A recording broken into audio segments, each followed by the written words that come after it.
The cardinal gods, Ra, Odin, Zeus, Christ, and many more, all have one thing in common. They are easily the most powerful.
Merch link will as always be in the description, and for said channel merch I would like to thank Streamlabs for sponsoring that.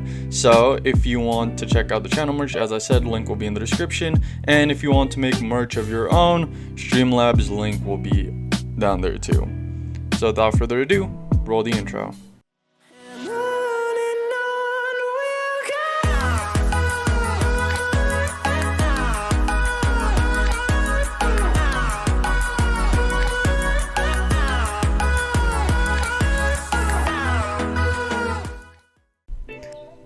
Ra would sit in his throne room, awaiting the arrival of his grandson, Bel Cornell. As Bel would arrive, he'd see a familiar face, someone he'd known to be a strong adventurer within his grandfather's Familia. Today is a special day after all. It's the day he gets inducted into said Familia. Ra and his son, or grandson, would first conversate. He would talk about all the plans he has for his grandson, how he hopes he'd become great one day, and to put him on that track, he gives him this: the opportunity to train under the strongest person in their familia and one of the strongest adventurers in Auraria, Ines Wallenstein, the Sword Princess. Eyes would look down to Bel and wouldn't really know what to say. She had been here the entire conversation and feels pretty uncomfortable. She herself wants to be strong as to reasons we do not yet know. But knowing that this kid not only has looked up to her as long as she could remember, after all, she's been here ever since he was young. Really young, and he always was asking questions and asking to spar and so on, but up until now all he's ever been allowed to learn was basic combat and weapon mastery. But now it's time. He's gonna become an adventurer, and she needs to train him on top of that.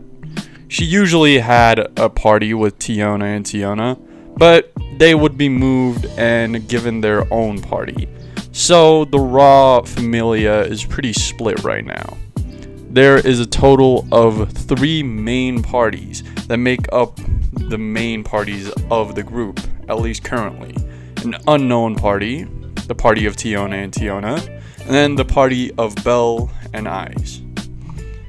Well, he wants to see how this unfolds, how his grandson will show him he'd become powerful. They'd make their way to the weapon room as Ra would open a door. Not a door as in a room's door, but something like a safe. And what is revealed is the weapons his father had wielded before his death: an Ankh and a Khopesh. Khopesh is a curved blade, as you might see, commonly used by warriors of ancient Egypt. The Ankh is there more for sentimental value and could even be used as a sword breaker or even some form of shield, even if it's only handheld and miniaturized. So we see Bell pick this up, a single tear falling from his eyes as all the memories of his family fade away. Now we see him entering the dungeon with eyes for the first time. They wouldn't start on the first or second floors, they would be down about the fifth. But what they find on the fifth floor is not what they expect. At least not for now, would we get into this. They would be tearing through hellhounds and demon rabbits, as Bell would show pretty proficient with the weapons he had been using. It's as if he had been trained to use these his entire life. Oh wait, he has. I saw it for herself. This kid has showed tremendous amounts of talent with these weapons, and now he just proves that he deserves it. He would tear through any enemy, and she would rarely need to help him. The occasional off guard. The only thing that could fix this is pure experience. There's no flaws in his form or technique, only his intuition. But that will improve itself as they go up the floors. Bell and Eyes would decide to split up to get some extra experience. Eyes herself needed to go see something. She had heard loud roars from somewhere else on the floor and had thought that this might be a monster from an upper floor. For now, she doesn't want Bell getting involved with these, so she'd instruct him to stay and continue fighting the hellhounds. On the other hand, she would go after this. And what she would encounter is a minotaur. She would obviously easily be able to dispose of it, but she would hear another loud roar, that is, and even some screaming. But this screaming is familiar. The voice, it's Bell's. She would then run through the maze, or the dungeon, which is now seemingly a maze, to try and find her lesser, or her student, as we will be referring to him for now. We see Bell faced with this minotaur, shocked and on the ground. He had tried piercing it multiple times, but he couldn't as much as leave a scratch.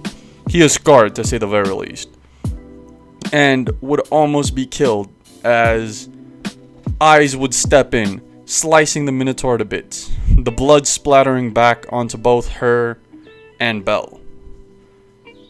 They would then proceed to hear a laugh from someone. This someone was Bet, a cat kind from the Loki Familia. As Eyes would look towards him with bloodlust, he would gulp. He knows that he is a level 5, but he is so barely.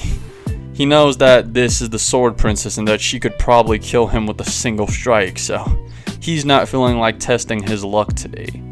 He would rub the back of his head and apologize for letting the minotaur get loose, as Bell would stand up. But as soon as he gained his footing, he lost it once again, falling back to the ground, puking as he had never thought he'd come this close to death on his first day. Bet would once again let out a laugh as Eyes would seemingly appear in front of him, her sword to his neck. This would leave him at a back. He would try to move backwards, but he's basically against the wall, when he would luckily be saved from one of his party members saying something.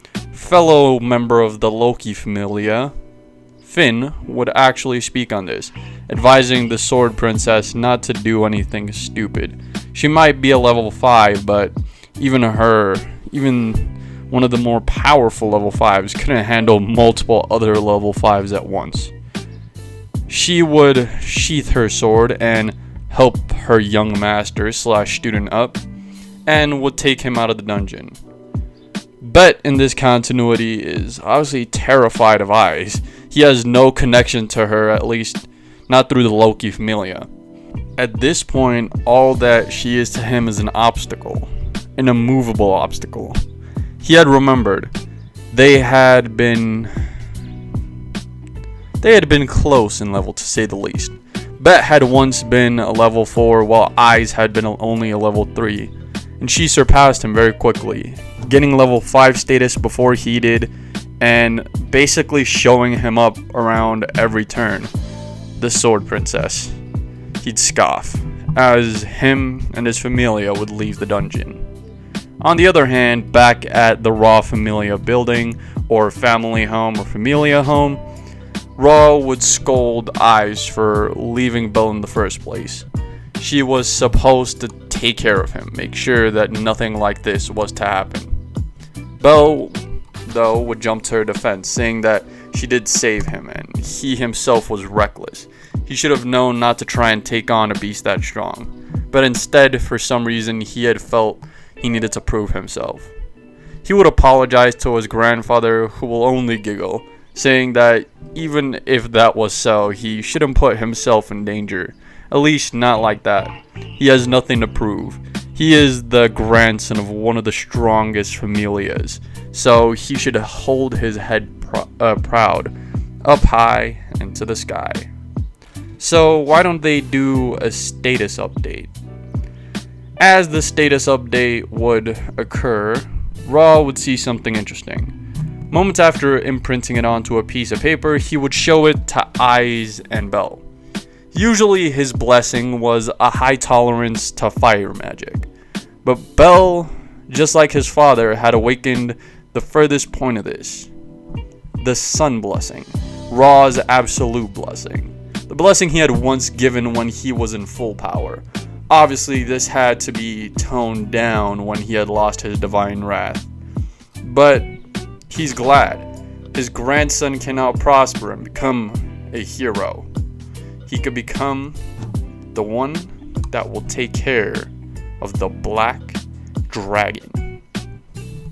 Eyes would not, as Raw would give her a look, as in she needs to push him further than he ever got. Sun magic at its basis is transmitting basic fire or elemental magic, and to that imbued with the element of the sun.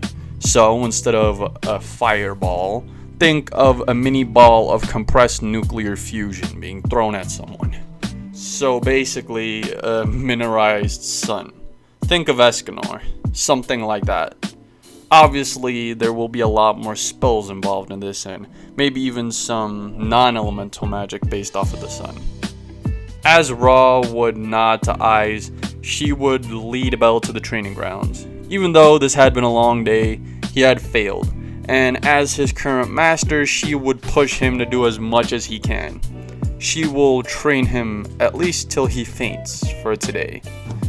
So they would find that Belle had already known his first spell. It was similar to the Firebolt, as I had mentioned prior, a miniaturized sun that he could throw. But his was null effective to anything that wasn't a monster. So for now, one of the weaker spells within the arsenal. It would obviously still rip through minor monsters, but that's exactly all it is. Belle would try to abuse this to distract Eyes, even though it didn't really do anything to her. He did kind of blind her while throwing it at her. Her intuition was way too great, and him spamming it would result in exactly what she had planned to push him to: fainting. He would faint because of the pure amount of mana loss he just had. I would like to remind you, he had only awakened his magical trait right now, so his mana consumption is probably up there. He does not have enough reserve to push the amount of times he had used that spell. So, the next day, they would not be returning to the dungeon. They would be working on his intuition.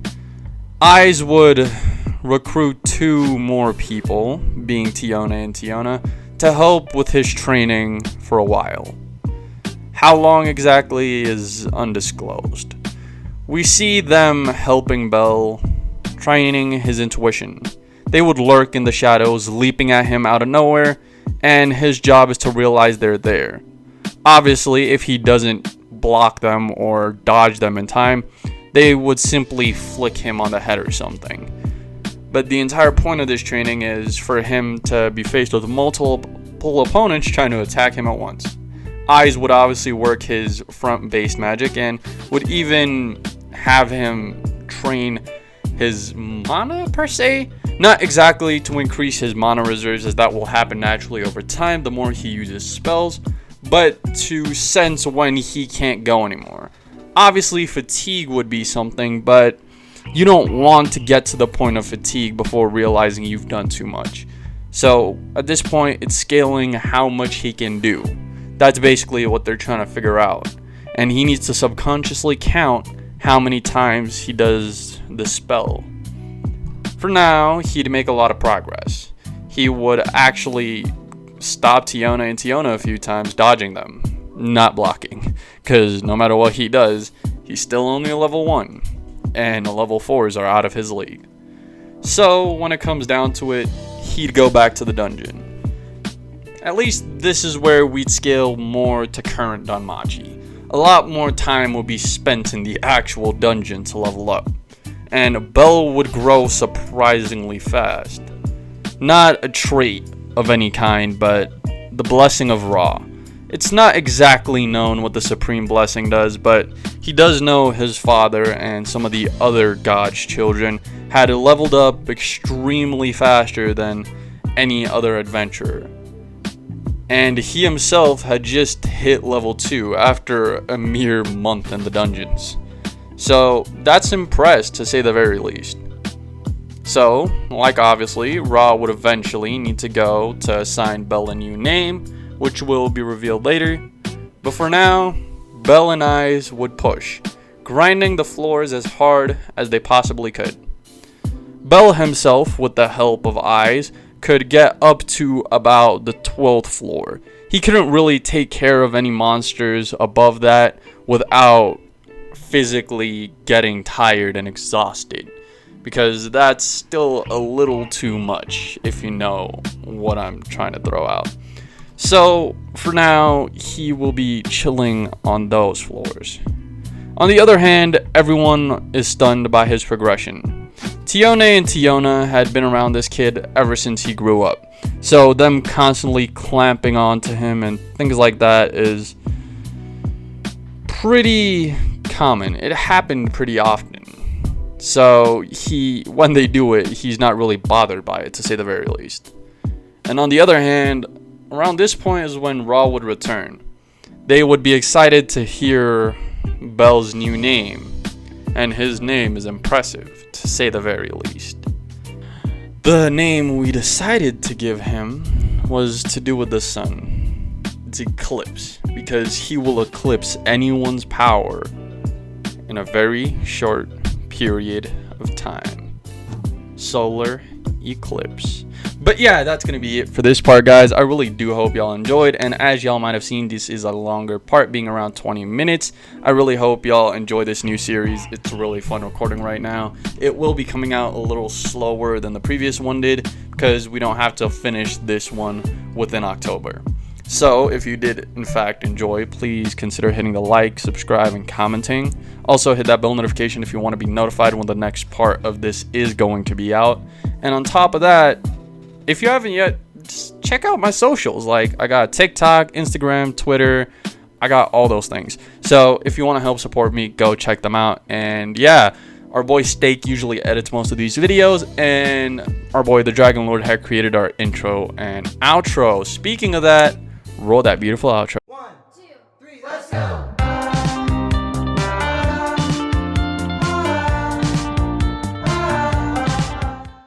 Subscribe for more. Yada yada does it.